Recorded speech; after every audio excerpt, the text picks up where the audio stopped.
Fala, nação tricolor, beleza? Pessoal, Alex Teixeira é o nome da vez para reforçar o São Paulo para a sequência da temporada. O meio atacante que atua pelo Jiangsu Suning da China deseja voltar ao Brasil e no início desse ano quase acertou com o Corinthians. O São Paulo monitora o jogador e pode tentar o empréstimo por uma temporada. O clube chinês, apesar de ter Alex Teixeira em um bom momento, não descarta liberar o brasileiro para abrir mais uma vaga de estrangeiros em seu elenco. Apesar da boa vontade chinesa, o negócio não é fácil, pois não se sabe se os chineses aceitariam dividir o pagamento dos salários, condição considerada essencial pelo São Paulo, já que a remuneração dos atletas que atuam na China é muito acima do teto brasileiro. Galera, o Alex Teixeira é um bom jogador, né? O Corinthians até chegou a anunciar ele como jogador do Corinthians essa temporada, mas melou o negócio. Assim como o Drogba, né? Bom, galera, outro que o São Paulo também tem em sua lista de prioridades é o Pedro Rocha.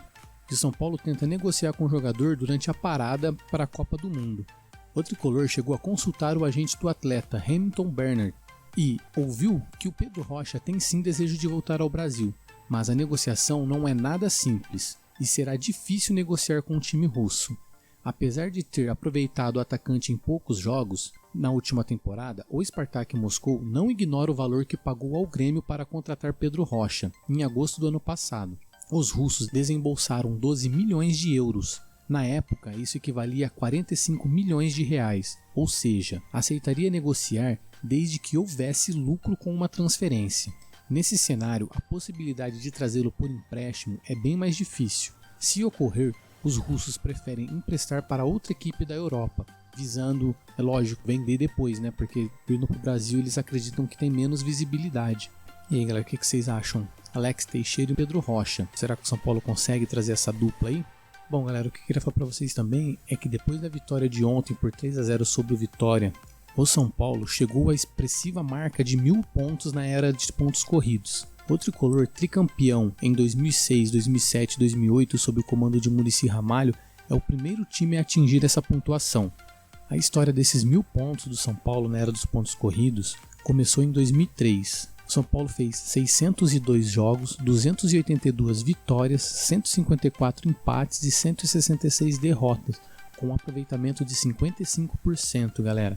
Com apenas uma derrota, G4 garantido, 23 pontos conquistados, vice-liderança e volta do respeito no Brasileirão, o São Paulo superou as expectativas da maioria de seus torcedores nas 12 primeiras rodadas do campeonato, de regularidade e descansa nesta quarta-feira secando os outros adversários.